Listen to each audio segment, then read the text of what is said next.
Hello everyone, I'm Captain Courageous and I review old school modules and games and try to give them a fun and informative analysis.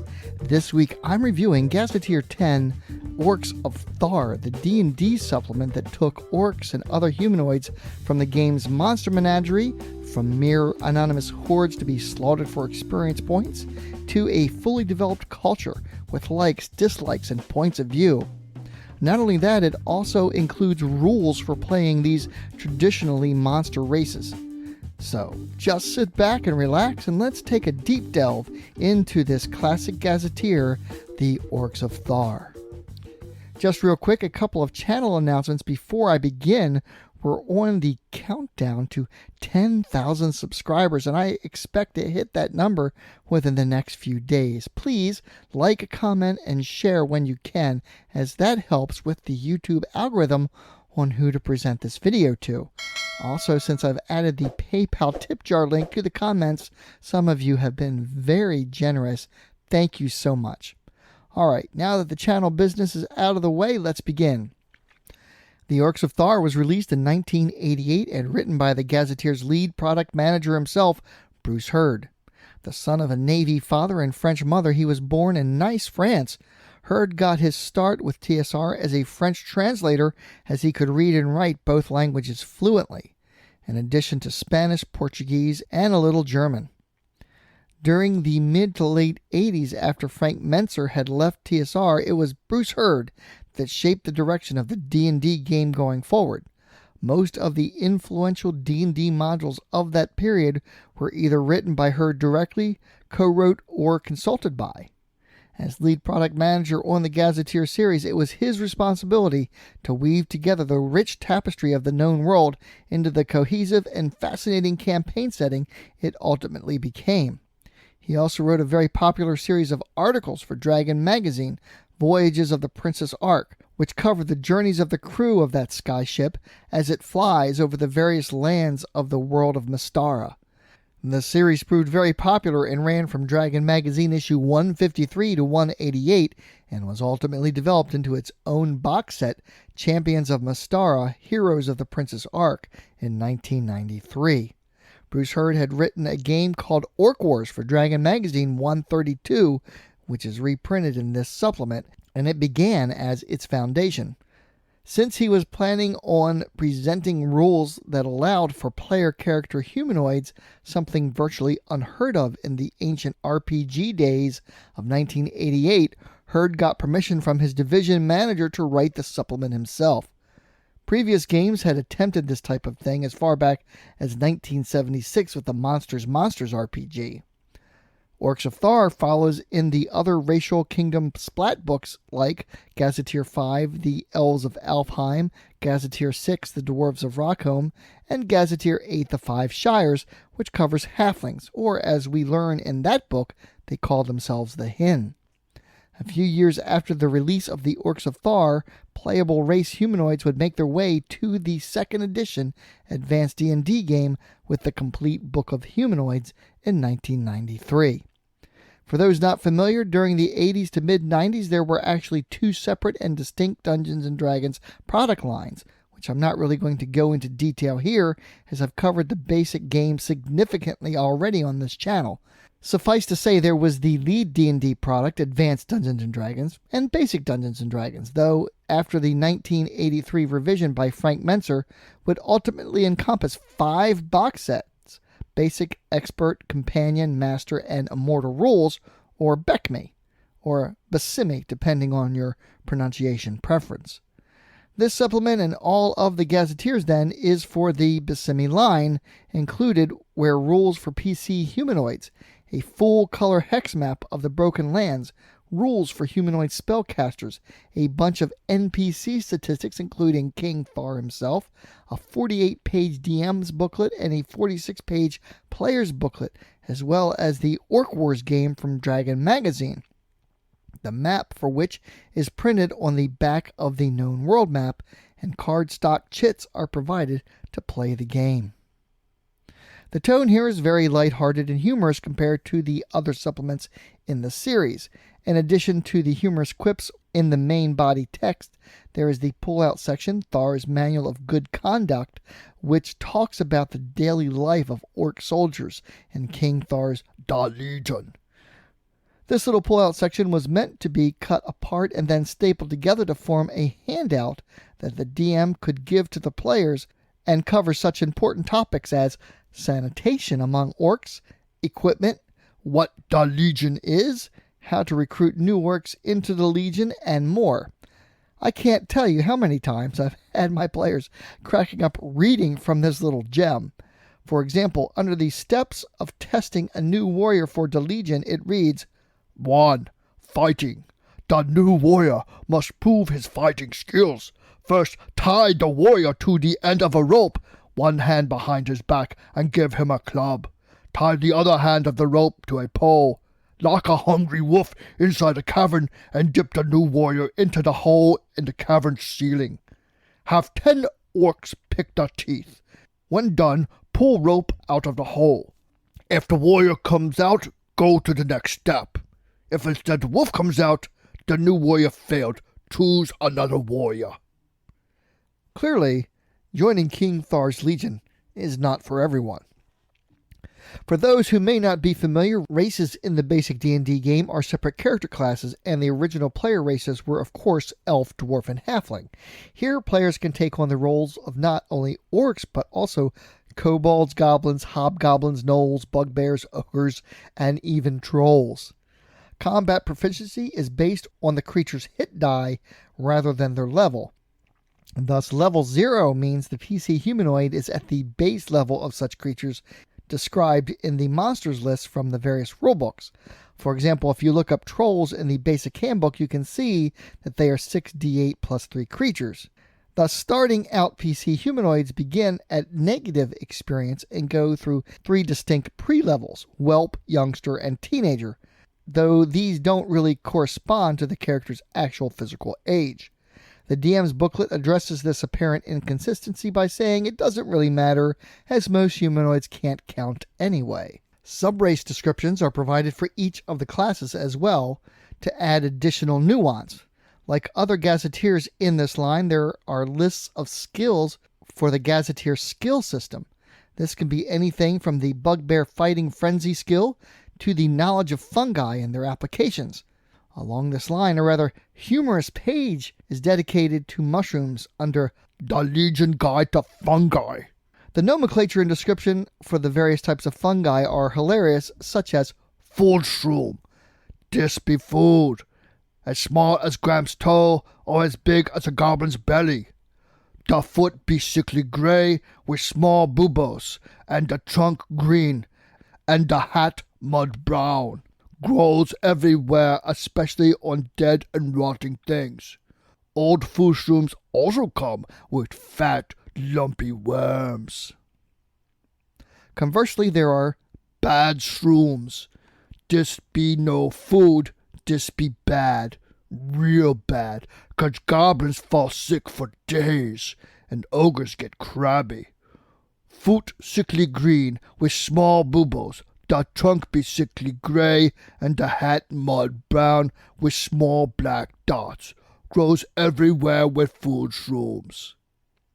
The hilarity for me here is the realization that orcs are force-feeding goblins mushrooms to see if they are okay to eat.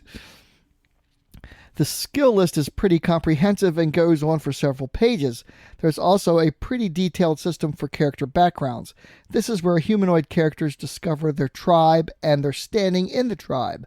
There's also a pretty comprehensive humanoid name list full of examples based on what part of the known world the tribe originates from. Equipment for humanoid characters simulated the substandard nature of humanoids' armor and weapons, and there is a system for determining how bad or good the character's equipment is. There's also some optional rules for oversized weapons, as well as piecemeal armor, and random armor failure table is provided to add to the hilarity. Lastly, there is a pretty neat humanoid character sheet to record all of this on, complete with orcish misspellings. The DM's booklet begins with a brief introduction and a history as the immortals see it section. This was standard fare for the gazetteers. There were usually two histories presented, one for the player's book, which was basically the propaganda version of history, and then the real history in the DM section. Part of the fun of a campaign in Mystara is uncovering the true history slowly over time as the PCs advance in level and explore the world. Next, the book expands upon the rules for humanoid spellcasters presented in the DM's Guide for the Master's Rules book, discussing Wiccas and Shaman. The Master's Rule book talks about what spells humanoids might have and cast, while the DM's book for Orcs of Thar goes into the training and how of spellcasters, as well as level advancement. Basically, it's add-on experience for whatever race is being played, similar to how elves are done. Next, an overview of the humanoid pantheon is given, as well as major NPCs of the Broken Lands and their statistics, including King Thar himself, who turns out to be a 29th level fighter and 12th level shaman. Next up is probably one of the more juicier secrets of the Broken Lands, the ancient underground city of Enkmar. The history of the city is pretty epic in scope, having been originally founded by elves and originally called Angmor, thousands of years ago after the Great Blackmoor Cataclysm. Resigned to living underground, the elves evolved, becoming pale-skinned. They would ultimately become the Shadow Elves, but we wouldn't learn about them until Gazetteer 13. Their patron immortal, Atzintowatl, caused a catastrophe that forced the elves to move on deeper into the depths of the world. Later on, the Temple of Atzintowatl would be discovered by Orcish shamans, and the magical dagger found on the altar there was said to be the legendary Blue Knife, an artifact of some significance in Orcish history. They would ultimately settle there, and a massive underground city that pretty much resembles a Middle American Aztec city with a massive step pyramid at its center. They learned to speak the ancient elvish language of the temple and mastered many of the magics therein. Humanoids of Enkmar are advanced and cultured compared to their surface counterparts, but they are mostly evil nonetheless, tainted by their worship of the foul immortal of entropy, Atzintowatl. The DM's book goes into quite a bit of detail on the city's geography, and there's a nice color map of the city provided on the poster insert. Next up, the guide goes into quite a bit of detail on life as part of King Thar's horde. There are statistics given for the various armies for play in the War Machine rules found in the companion rules booklet. Basically, everything a DM needs to know in order to run a full-fledged campaign in the Broken Lands. There's also a very detailed adventure, Requiem for the Orcs, included, based in the city of Enkmar. The poster map for this supplement is pretty comprehensive. There's a detailed map of the underworld of the Broken Lands, as well as a topography map. There's a migration map and a map of King Thar's throne room, and of course, on the reverse side is the game map for Orc Wars. The interior of the cardstock cover provides a handy quick reference chart for level progression, a combat chart for the real heroes, weather charts for the Broken Lands, and the armor failure chart as well. Artwork for the cover of this supplement was done by Clyde Caldwell. Interior art is not provided by Stephen Fabian as in the other Gazetteers, but by Jim Holloway. The entirety of the interior artwork is pretty much a comedic take on daily life among the humanoids, so some of them knee-slappingly funny. You can have a lot of fun just paging through this supplement for the artwork. This is one of the more popular Gazetteer supplements. As such, it is not cheap to acquire on auction sites such as eBay, especially if it's in good condition and has an intact Orc Wars counter sheet. Conversely, the PDF for this is only $9.99. It is not yet available for print on demand. However, I have purchased this PDF and it is of great quality. Most importantly, the map is not cut up into sections, so you can print it out if you wanted to. Hopefully, DriveThruRPG will make this historically important supplement available for print on demand quite soon. Overall, the Orcs of Thar provides an in-depth look at not only orcs, but all types of humanoids. It infuses the setting with personality and motivation. It provides insight on the outlook of orc culture and adds nuance and depth to your campaign, and even allows the DM to add monster races as PCs. That's pretty darn progressive for 1988. And not only that, it has a very detailed index. One could certainly have a lot of fun running a full-fledged campaign in the Broken Lands, dealing with the difficulties of life there and staving off the evil and well-equipped adventurers from Darrican, Karamikos, and Alfheim. So let's take a look at Gazetteer 10, the Orcs of Thar, on my D20 scale of style, presentation, and value. Style-wise, TSR had pretty much gotten the format down to a T for its Gazetteer line at this point. 2 booklets, one for the DM and one for the players, a poster map of the area being covered, and bonus goodies on the interior of the cardstock cover. This one also throws in a free board game as well. The orc names for the rest of the countries of the known world are pretty humorous, and overall the entire thing is geared towards presenting the humanoid point of view on things, and it accomplishes this very well. I'm going to rate this a 19. As far as presentation goes, this book is well organized. It has an index. It has plenty of goodies for the DM and players. The Manual of Good Conduct is just inspired and a great handout to give to the players to get them in the mood for playing humanoids.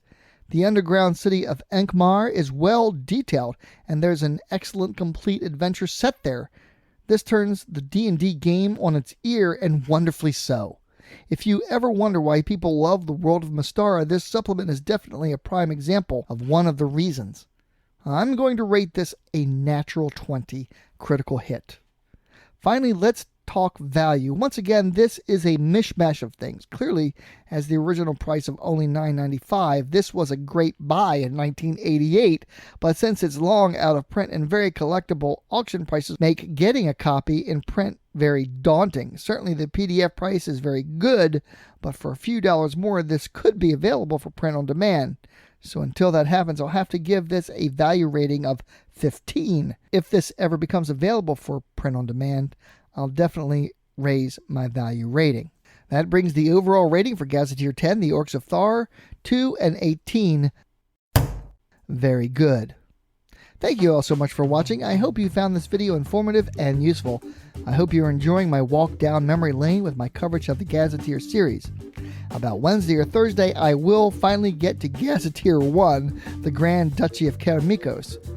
Next Saturday, I'll also have a great OSR game review for you. Many of you have consistently requested this, so I contacted Northwind Adventures by email about doing a review on Astonishing Swordsmen and Sorcerers of Hyperborea. And to my surprise, not only did they actually know who I was, they generously sent me a copy of their massive 600-page rulebook to review. Look for that next Saturday. As usual, I'd like to give a big shout out and thank you to my patrons. If you enjoyed this review, please subscribe and click the little bell so you'll get updates when I add new content. Please give this video a like, comment, and share. Join the channel's Facebook page, RPG Reviews, and consider supporting the channel by becoming a patron yourself. Or alternatively, you can just send a tip through the PayPal tip jar, link in the description. As always, my friends, may your D20 roll true and game on.